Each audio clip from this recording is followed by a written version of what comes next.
네, 여러분.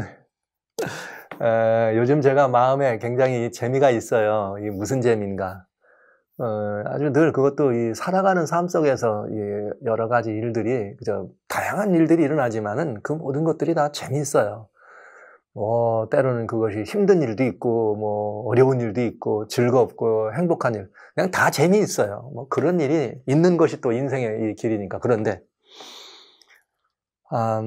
여러분, 제가 이렇게 영상을 통해서 비고도 제자 사역을 섬기는데, 제 머리가 참 희한하지요. 저는 늘 이런 말을 합니다. 제 머리는 제가 책임질 수 없는 머리다. 이게 제 마음대로예요. 어떤 때는 막 이렇게 삐치고 아무리 단정하게 이렇게 해도, 저 스스로가 이렇게 그냥 삐져. 자꾸 삐지기도 하고. 근데 제가 그러면 좀 머리를 짧게 자르면 좋을 텐데 왜 이렇게 목사님 머리가 길어 이러시는 분들이 가끔 있어요. 근데 제가, 그럴 만한 사정이 있습니다. 그럴 만한 사정이 있어요. 그래서, 제가 이렇게 제 머리가, 너무 이쁘고 너무 귀하고 착해서 약간이라도 찬바람이나 시린 거를 못 견딥니다. 그래서 제가 이렇게, 일상적이고 보통 때는 모자를 좀 써야 됩니다. 밖에 나갈 때나 이렇게 또 어디를 가려면, 냉기가, 오랫동안 그걸 막아보려고 애를 많이 썼지만은, 이제는 너무나 많은 의원들도 의사들도 또 이런 일을 해봤지만, 전 주님께서 제게 주신, 어떤 마치 사도 바울의 안질과 같은 그런 것이 아닌가 싶을 정도로, 그냥 이런 대로 저는 즐겁게. 그래서 지금은 모자 쓰고 사는 것 자체를 즐겨요. 아주 즐겁게. 그러다 보니까 안 쓰면 안 되니까 이렇게 머리를 짧게 못하고 좀 길어야 썼다가 벗어도 좀 이렇게 해서 좀 덜 여러분 앞에 설 때 덜 보기 싫게. 제가 머리를 짧게 자르고 난 다음에 여러분 앞에 서면 여러분들이 저보고 다시는 머리 짧게 자르지 말라고 할 거예요. 왜냐하면 교회에서도 늘 그랬습니다.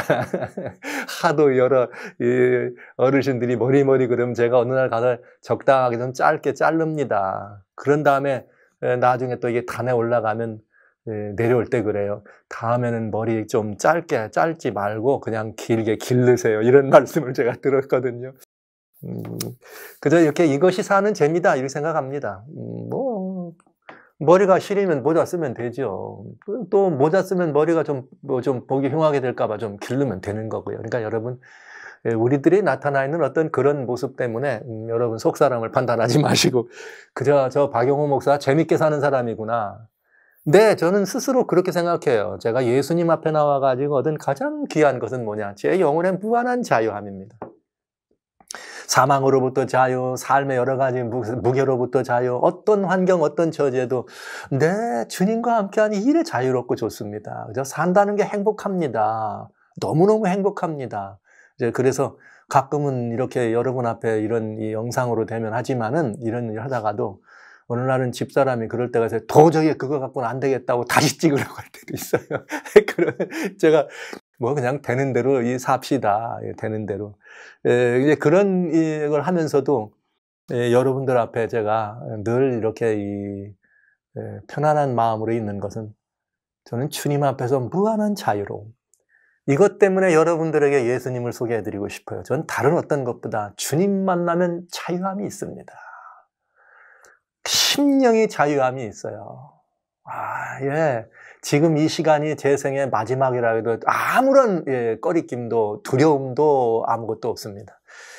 제게 두려움이 있다면 정말 제가 모시고 살아가는 이 주님이 저로 인해서 영광되지 아니하고 제가 주님의 이런 이 아름다움에 그 영광에 조그만 흠이나 누가 된다면 그것처럼 두려운 일은 없을 거예요. 그리고 그것처럼 저를 부끄러워하는 일은 없을 거다. 이런 삶을 살아가면서 있는 어디서든지 그곳이 어디든지 예수님을 모시고 다니고 예수님과 함께하는 그런 주님의 작은 빛으로서 무한한 자유함을 여러분에게 나눠드리고 여러분과 같이 함께 향유하고 싶은 이 욕심이 제 마음에 사로잡혀 있습니다. 그래서 제가 그런 이 자유한 심령의 사람이라는 사실을 여러분들이 알아주시면 가끔 이렇게 제 이 모습이 뭐 이렇게 그냥 금방 어떻게 그야말로 태풍 맞은 이런 모습처럼 하고 나와도 저 자유한 영혼이다 하고 이렇게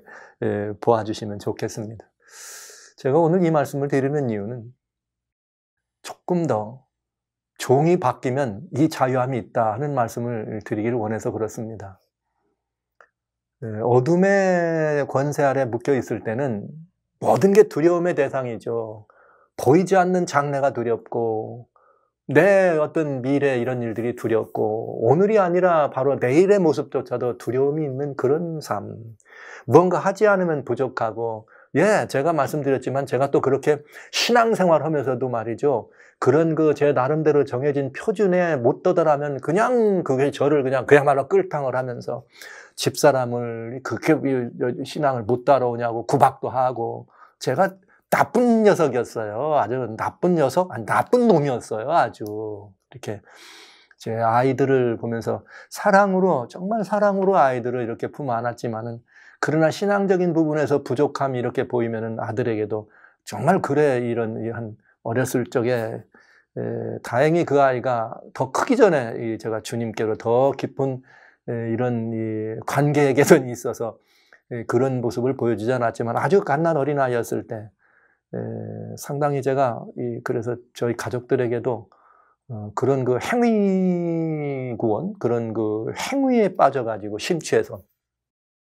그랬던 것이 많은 어려움이 있었다는 걸 알고 많은 늘 미안한 마음이 있었습니다.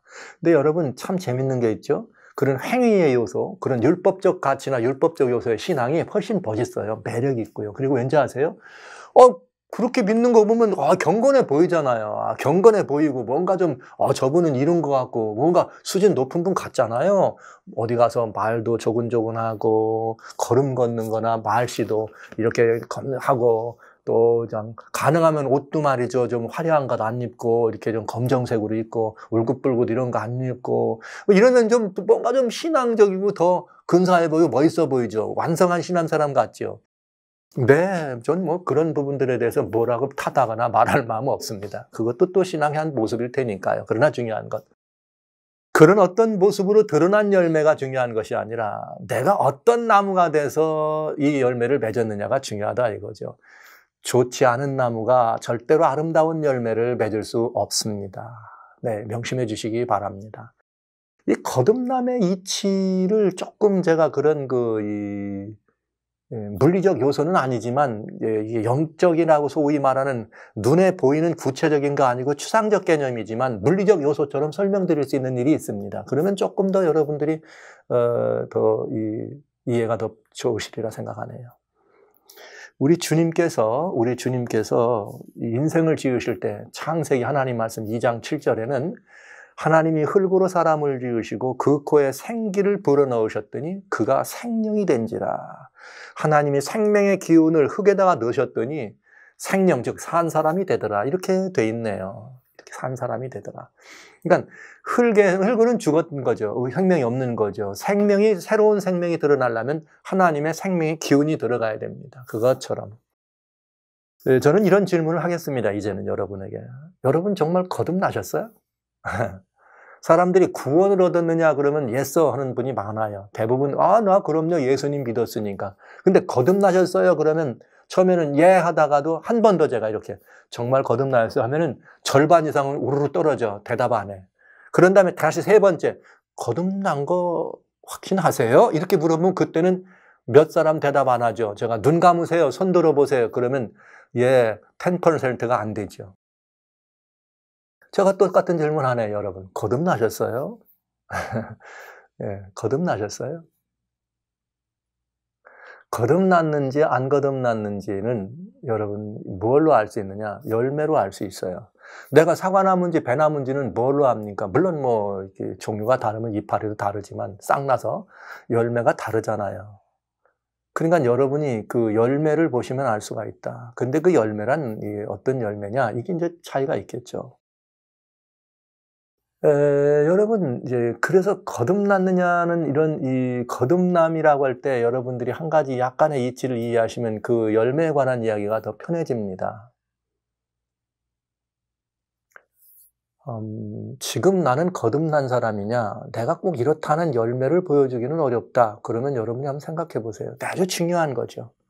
거듭났다는 말은 로마서 6장 3절로 5절에 지난 시간 말씀드린 것처럼 예수님과 합하여 침례를 받고 예수님에 합하여 침례를 받은 사람은 예수님의 죽으심과 합하여 침례를 받았냐. 그 다음에 예수님의 부활하신과 합하여 부활한 사람은 예수님의 부활하신 것처럼 새 생명 가운데 살게 하심이라. 너는 예수님과 함께 죽었으면 예수님과 함께 뭐하라? 부활해라. 이게 거듭남이라. 그럼 여기 굉장히 중요한 게 있네요. 거듭나느냐 이 말은 옛사람이 죽었느냐 이 말이에요. 네, 옛사람이 죽었느냐. 옛사람을 죽은 경험이 있느냐 이 말이죠. 그 옛사람이 죽었다 안 죽었다는 어떻게 알 수 있느냐. 남들은 몰라요. 본인이 잘 알지. 제일 쉬운 걸로 이런 거 있죠. 내가 옛날에 예수님을 영접하기 이전에 좋아하고 기호하고 선호하고 사랑하고 아끼고 그냥 애지중지했던 이런 모든 것들이 지금도 똑같이 그것이 좋고 그것이 이런 이 모든 것들이 대상인가 하는 걸 한번 생각해 보시면 됩니다. 그런데 그것이 대부분 사람들이 도덕적 기준으로도 그 도덕적 기준 이하로 살기를 원치 않잖아요. 양심적인 사람들은 사람의 양심으로도 늘 깨끗하고 점선하게 살기를 원하니까. 그러나 여러분 생각해 보실 수 있어요. 내가 이전에 어떤 것들을 좋아했다. 저는 옛날에 영화를 무지 좋아했어요. 정말 영화 좋아했어요. 그래갖고 막 주말 명화 이런 거 막 너무너무 밝히고 좋아하고 이렇게 영화라는 영화는 그야말로 영화 빠꼼이라고 할 만큼 영화를 좋아했어요. 근데 주님을 영접하고 나서 그 영화가 지금도 그때처럼 좋은가 하는 것입니다. 만약 제가 지금도 그때처럼 그게 좋았다면 아직 저는 그 영화는 내 옛사람이 즐기던 건데 그 옛사람이 즐기던 게 지금 내가 되더니 즐겁다면 나는 뭐 하지 않은 것이에요? 죽지 않았든지 아니면 덜 죽었다. 제가 덜 죽었다는 말을 씁니다. 왜냐하면 어떤 이렇게 이 일들이 이렇게 처음에 그 시작을 할 때 180도 완전히 바꿔진 그런 경우가 있을까? 저는 있다고 봅니다. 있어야 된다고 봅니다. 그게 거듭남이니까요. 그러나 나는 아직도 내가 살고 있는 환경이 옛사람이 살고 있는 환경이 그대로 있잖아요. 그러니까 그대로 있기 때문에 그 옛 것에 대한 영향력이 아직도 그대로 남아있는 상태에 있는 것입니다. 그러다 보니까 나는 거듭나고 새 사람이 됐지만도 여전히 옛 생애가 나를 어떻게 해요? 내가 옛 생에 먹었던 옛 세계가 나를 찾아오는 거죠. 마치 유대 사람들이 광야로 예배드리러 나간다고 나갈 때 바로왕이 그들을 쫓아온 거와 똑같아요. 여러분의 옛 생애가 바로왕이 돼가지고 여러분을 막 계속 쫓아오는 거예요. 난 지금 어디 가고 있는데? 가나안 가고 있는데. 그러니까 옛생애를 안 죽인 게 아니야, 안 떠난 게 아니야. 떠났는데 여전히 옛생애는 쫓아온다는 거죠. 그런데 이건 달라요. 옛생애가 지금 나를 따라오는 거하고 내가 그 옛생애를 좋아하는 거하고는 다르다 이거죠. 거듭남의 의미는 바로 그런 의미예요. 내가 주님을 영접해가지고 이제 나는 새로운 세계다. 나는 하나님의 사람이 됐다 했는데 하나님의 백성이라고 하는 하나님의 자녀라고 하는 관념과 이 개념을 가지고도 여전히 이전 어둠의 자녀되었을 때 있던 그것이 여전히 좋고 그것이 나를 행복하게 하고 그것이 나를 하느냐 이 말이죠. 그러면 나는 뭐 한 거야? 아직 안 죽은 거라 이 말이죠. 안 죽었다는 말은 내가 아직 뭐 하지 않았다는 말이냐? 거듭나지 않았다.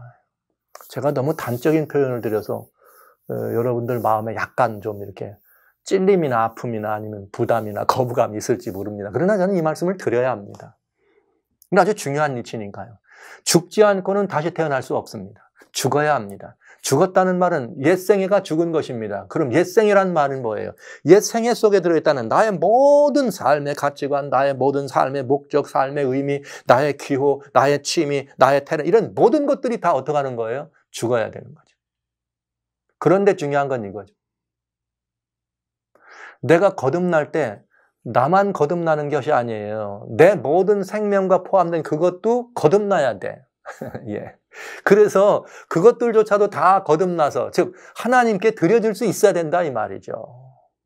제가 지난번 말씀드렸죠. 그리스도인 생애를 시작할 때 모든 것을 다 포기하고 새해가 얻어지는 게 아니라 내 이 모든 것들을 다 누구에게 드리는 거다? 하나님께 드리는 거다. 그래 난 더 큰 걸 소유하게 되는 거다. 이 말씀 드렸잖아요. 그런데 내 옛생애 가운데는 하나님께 드릴 수 없는 것들이 있다 이러죠. 와우. 근데 그것들은 어떻게 돼야죠? 사라지고 제거돼야 된다. 제가 그냥 일반적인 얘기를 단순하게 여러분에게 지금 말씀드립니다. 그런데 제가 왜 창세기에 그 말씀을 드렸는가? 흙으로 사람을 빚으시고 코에 생기를 넣었더니 뭐가 되더라? 생명이 산 사람이 된지라. 그럼 거듭난 위치가 똑같다는 거죠. 이게 추상적 개념 같지만은 물리적 개념과 같이 설명합니다.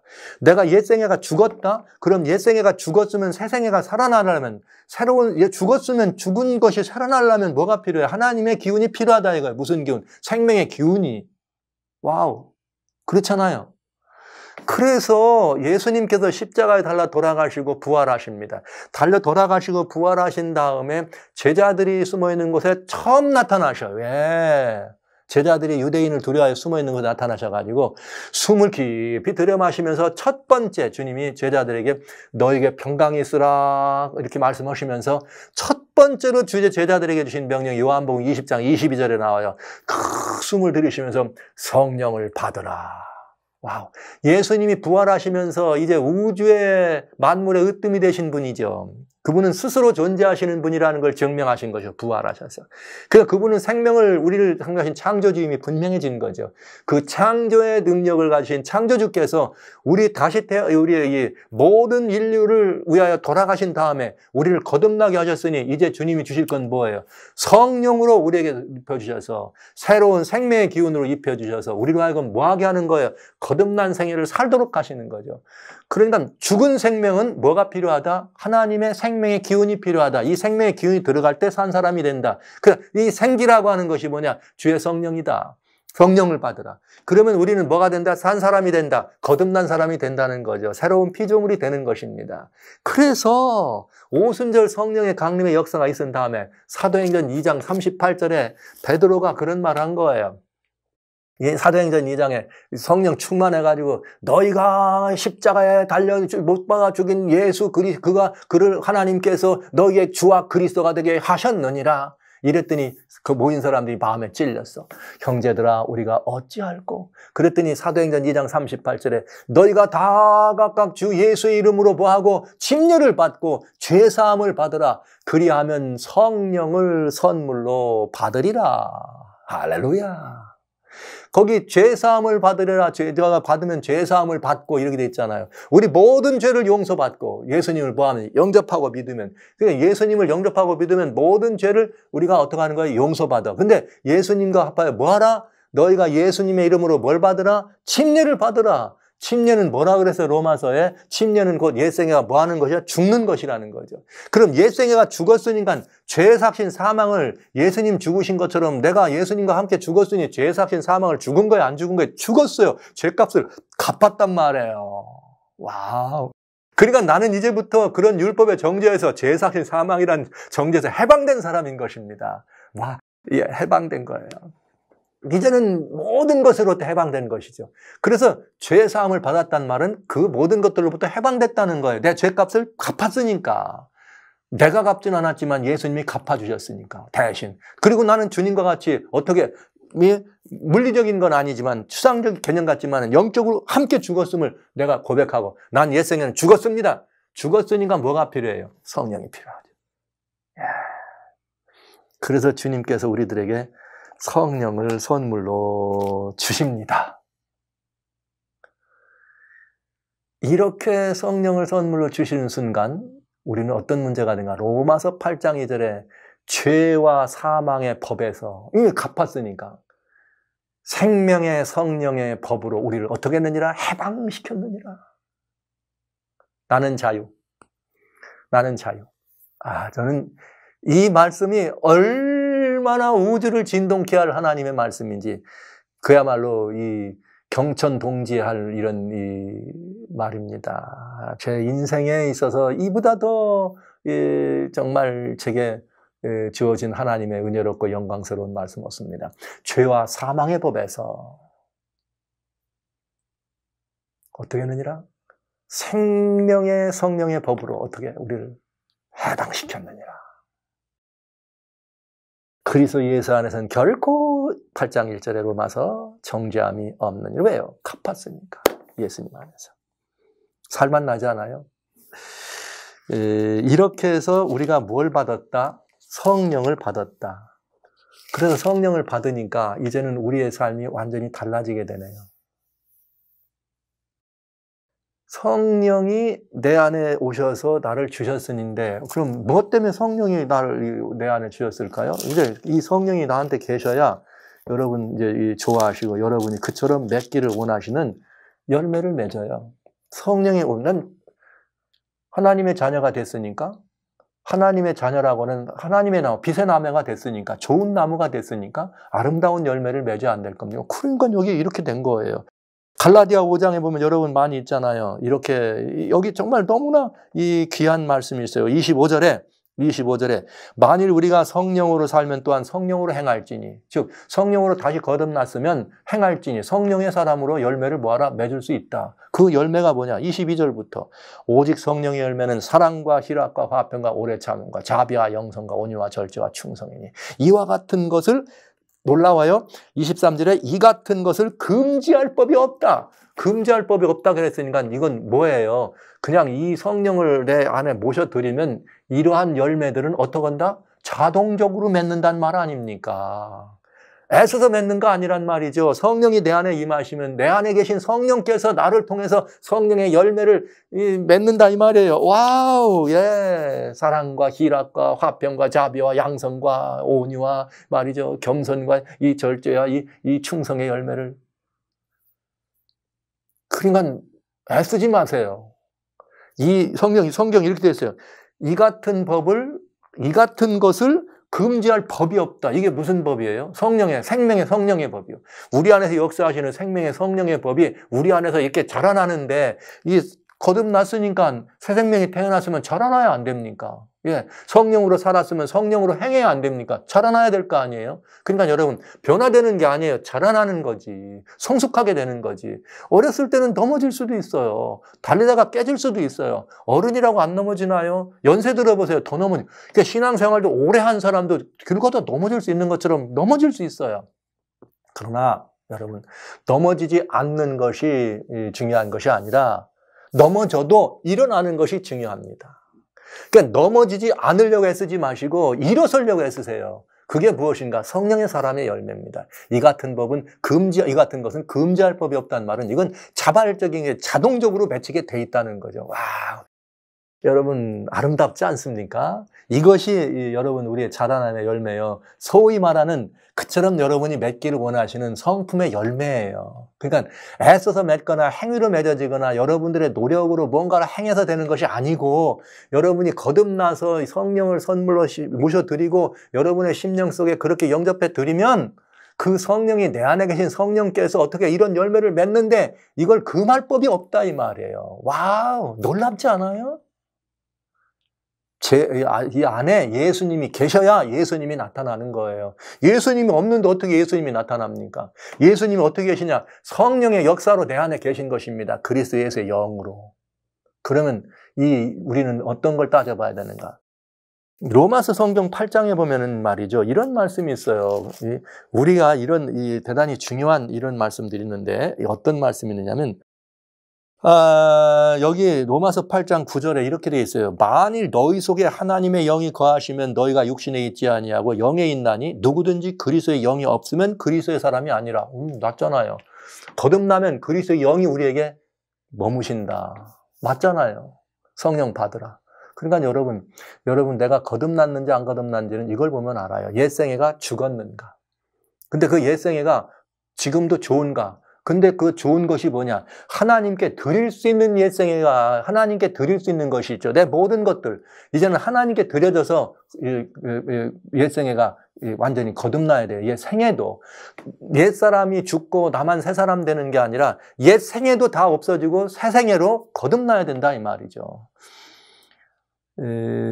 이제 제가 이 말씀을 마저 드리겠어요. 어느 해인가 제가 이렇게 대학 호숫가에서 침례식을 하는데 예수님을 영접하고 기쁨으로 영접한 분이 침례를 받으러 왔다가 갑자기 침례복을 입고 이 물에 들어가기 직전에 안 받겠다고 돌아서시더라고요. 그래서 이게 웬일인가 하고 가서 들어보니까 어떤 분들이 그러셨던 것 같아. 이분이 그냥 정말 그 옛날 옛생에는 뭐냐면 보통 태런트처럼 화장을 하고 다니시는 분이에요. 그럼 태런트처럼 화장을 하셨으니 얼마나 이렇게 이 귀한 것들을 많이 이렇게 했어요. 근데 그 중에 어떤 분이 제가 아까 말씀드린 행위에 빠진 분이죠. 그분을 조용히 불러가지고 예수님을 믿고 새로운 생애 주려면 이런 거 다 빼라고 다 빼고 말이지 이렇게 다 그렇게 찜례 받는 거라고 그렇게 하니까 이분이 너무 갑자기 충격이 되고 놀래가지고 그만 침례를 안 받겠다고. 그랬다고 그래요. 그래서 제가 가가지고 다시 이런 말씀 드렸죠. 그것도 무슨 소리야. 뭐가 잘못돼도 한참 잘못됐네. 그래서 제가 그분 가서 다 다르라고. 그래서 그분이 손에다 끼고 귀에 걸었던 걸 다 다시 하시라고. 그러니까 이분이 또 깜짝 놀라서 이게 웬일이야? 성도는 하지 말라는데 목사님은 하라 그러니까 이분이 헷갈렸을 거 아니에요. 그래서 제가 이렇게 말씀드렸어요. 일단 달고 들으라고. 그래서 제가 이 호수에 들어가서 이렇게 얘기했습니다. 여러분, 이분은 몸만 거듭나는 게 아니에요. 이분이 다 달고 걸은 모든 것, 이분의 소유마저 거듭나는 거예요. 여러분, 그래서 우리가 거듭날 때는 우리의 모든 전생애가 거듭나야 합니다. 전 존재가 거듭나야 합니다. 그러니까 여러분 가진 것도 거듭나야 돼. 거듭나야지만 하나님께 드릴 수 있어요. 그러니까 그런 생각을 명심해 보시기 바랍니다. 근데 여러분, 제가 아까 어떤 것들은 덜 거듭난 게 있다, 안 죽었다 이런 말씀 드리는 것은 안 죽은 것이 아니라 옛것이 바로왕이 유대 백성들을 쫓아오고 바뀌게 온 것처럼 내가 머물러 있던 옛 생애가 그 생애가 속했던 옛 세계가 그 어둠의 영이 계속 나를 쫓아오는 것이죠. 좋았잖아. 이거 그때 좋았잖아. 너 그때 얼마나 즐겼어. 이거 너무 신나잖아. 이렇게 저를 따라오는 것. 네. 제가 그렇게 영화를 좋아했다 그랬잖아요. 그러나 이제 저는 그 영화가 좋아서 뭐 이렇게 주님께 드린 어떤 일들을 포기하거나 그렇게 하지 않습니다. 뭐 그냥 어떤 때는 귀한 어떤 작품들은 함께 볼 수도 있죠. 그러나 예전에 좋았던 것처럼 그것 때문에 말이죠. 뭔가를 이렇게 막 포기하면서까지는 그런 상황 아닙니다. 이미 그건 죽은 것이죠. 그러니까 여러분 그거 마찬가지로 생애를 살아가시면서 두 가지 꼭 기억해 주시겠습니다. 거듭남의 열매, 거듭난 열매, 성령의 열매예요. 거듭남의 열매는 이 거듭남의 열매가 여러분의 삶 속에서 풍성하게 맺히려면 꼭 기억하실 거 한 가지. 그건 뭐냐? 나는 정말 거듭난 사람이라고 하는 것. 그래서 내 안에 그리스도의 영이 계시다는 사실을 날마다 확인하는 것입니다. 어떻게 하면 그리스도의 영이 내 안에 계신 것을 확인할 수 있느냐? 제가 해드릴게요. 갈라디아 4장 6절에 보면 이렇게 되어 있어요.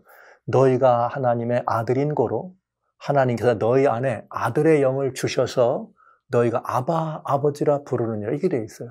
이 말은 무슨 말이냐? 여러분, 하나님이 우리 아버지가 되는 건 거듭났다는 뜻이에요. 그러면 하나님을 아버지라 부를 수 있는 거는 누구기 때문에 불러요? 아들이기 때문에 부르는 거예요. 그러니까 성경에 이렇게 되어 있어요. 일상적인 일에도 아무나 보고 아버지라고 안 불러요. 그런데 여러분이 보통 때도 하나님을 아버지라고 부르십니까? 그렇게 부르시는 이유는 여러분의 심령 속에 누가 계시니까 아들의 영이 있기 때문에 하나님이 주신 아들의 영, 즉 그리스도의 영이 있기 때문에 하나님을 아버지라 부르는 것입니다. 만약 여러분들이 지금도 기도하면서 하늘에 계신 아버지 부르신다면 여러분 거듭난 분이 틀림없습니다. 거듭난 분이 근데 그것도 모르고 맨날 기도를 해가면서도 거듭났냐 물어보면 거듭난 줄도 모르고 있으면 하나님이 근심하시지 않으시겠어요? 여러분이 하나님을 아버지라 부르는 상은 아들의 영이 있다는 뜻이에요. 여러분이 그리스도의 영이 안에 있으면 여러분 그리스도의 사람이요, 여러분 거듭난 사람입니다. 그렇기 때문에 하나님을 아버지라 부를 수 있는 것입니다. 여러분은 거듭난 분이 틀림없습니다. 네. 하나 더 기억할 게 있어요. 그건 뭐냐? 우리가 그렇게 새생에 들어와도 옛생애가 안 죽어서가 아니라 옛생애가 물어들어있던 옛세계, 즉 어둠의 영이 계속 쫓아온다는 거죠. 왜? 자기 백성을 안 뺏기려고. 그때 바로왕이 바뀌어가는 것처럼 올 때 여러분이 하실 일이 있어요. 여러분의 마음 가운데 예전에 이것이 하나님께 드려질 수 없는 것들이 얼마든지 많은 그릇된 습관, 그릇된 기호, 그릇된 이렇게 많잖아요. 옛날에 이제는 하나님께 내가 거듭나면서 드릴 수 있는 거 많잖아요. 나의 탤런트도 드릴 수 있고 나의 이 재능도 다 드릴 수 있는 것들 아닙니까? 그런데 어떤 것들은 특별히 그때의 기호나 습관 가운데는 하나님께 드릴 수 없는 것들이 많이 있잖아요. 그런데 그것들이 내게 은근히 옛날 걸 쫓아가면서 좋아지고 나도 모르는 사이에 불뚝불뚝 나올 때 여러분이 꼭 이 말을 하세요. 죽은 놈이 또 살아났네. 이렇게 하시기 바랍니다. 제가 힌트예요. 왜요? 그건 죽은 거죠. 사실은 죽었는데 그게 뭔가 이게 그 모양을 쓰고 나가오는 거니까 여러분이 살아가시면서 신앙생활 하실 때 이게 자라나는 여러 가지 과정 속에서 여러분의 삶의 여러 변방 속에서 여러분들을 예전에 좀 이건 아닌데 그릇된 것으로 끌어가는 것 그런 마음이 올라오면 즉 옛날에 좋아했던 것들이 어느 날 이렇게 떠오르면 늘 속에 죽은 놈이 또 살아났네 그러시기 바랍니다. 그건 죽은 생입니다. 내 것이 아니에요. 나는 새 사람이기 때문에 그러면서 나는 다시 새로운 사람이란 사실을 스스로 확인하는 거죠. 이거는 아주 중요한 시간이 되겠습니다. 그래서 죽은 놈이 또 살아났네. 그리고 그걸 쉬어야 된다. 언제 그걸 제일 이렇게 따져볼 수 있느냐? 하루에 3번 따져볼 수 있어요. 하루에 3번. 여러분 하루에 3번이 언제냐? 이른 아침 눈 떴을 때 제일 먼저 뭐가 떠오르나? 그게 하나님 것이 아니라면 옛 것입니다. 그럼 그건 안 죽은 거죠. 그거 죽은 놈이 살아난 거니까 조심하시기 바랍니다. 그 다음에 2번째는 언제냐? 혼자 있을 때 내 생각을 사로잡는 게 뭔지 잘 따져보세요. 혼자 있을 때 내 생각에 뭐가 사로잡히는가? 잘 따져보세요. 그래서 혼자 있을 때 자꾸 옛날 좋아했던 것이 떠오르면 그거 옛놈, 죽은 놈이 다시 살아나는 거예요. 그걸 죽여야 돼요, 여러분. 그건 죽은 거예요. 그건 속지 마세요. 그건 허상입니다. 여러분 거듭났기 때문에 그건 죽은 거예요. 근데 여러분에게 다가온 것은 여러분이 진짜 좋아하는 게 아니에요. 피해야 될 것들인데 좋아하는 것처럼 나오는 허상이에요. 3번째, 잠자리 들어가기 맨 마지막에 여러분의 마음을 사로잡는 게 뭔지요.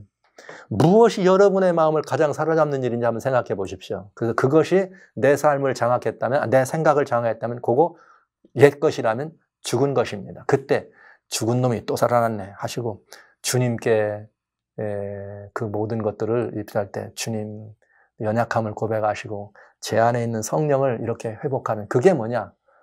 날마다 죽는 경험입니다. 사도 바울이 날마다 죽는다 했잖아요. 날마다 죽어야 날마다 새로 나올 거 아니에요. 그래서 여러분들이 승리하는 생애를 살아갈 수가 있겠습니다. 제가 지금 4번에 걸쳐서 사실 여러분들에게 4번에 걸쳐서 예수님을 경험하는 관계를 설명드렸어요. 경험하는데 이렇게 한번 경험해 보세요. 여러분 말씀드렸고요. 그래도 경험이 잘 안 되고 그게 안 되는 이유는 품성의 변화를 이렇게 도모했지 여러분이 품종이 안 바뀌면 안 된다는 말씀을 드린 것이고요. 이번 시간에는 이제 새로운 생명이 자라나는 그것이 어떻게 새 생명이 자라나야 되는가를 말씀드렸습니다. 이게 결국은 결론입니다. 예수님을 영접하셔서 여러분들이 주님 안에 머무시면 여러분에게는 그 예수님의 열매가 맺습니다. 성령님의 은혜로 여러분 심령 속에 계신 성령의 은혜로 말미암아 성령의 열매를 맺혀지는 것인데 성령께서 그 열매를 맺는 데는 금지할 법이 없습니다. 내가 맺는 것은 아니죠. 성령이 맺게 하시는 것입니다. 그러니까 여러분이 늘 관심 가지실 것은 내가 거듭난 생명에 대해서 내 안에 그리스도의 영이 계시다는 사실을 인정하고 내 안에 계신 그리스도의 영이 내 삶을 주관하게 하시고 내 안에 계신 그리스도의 영이 나를 이끌게 하시고 내 안에 계신 그리스도의 영이 나를 이렇게 모든 것들을 이렇게 이루어가게 하신다면 거기에 내가 순종하면 나는 그리스도의 사람이요 아름다운 성령의 열매를 맺을 수가 있겠습니다. 여러분 이제 이 생애가 여러분 또 한 주일 동안에 여러분의 생애에 매우 중심적인 주제가 되어주시길 주의로 축원합니다.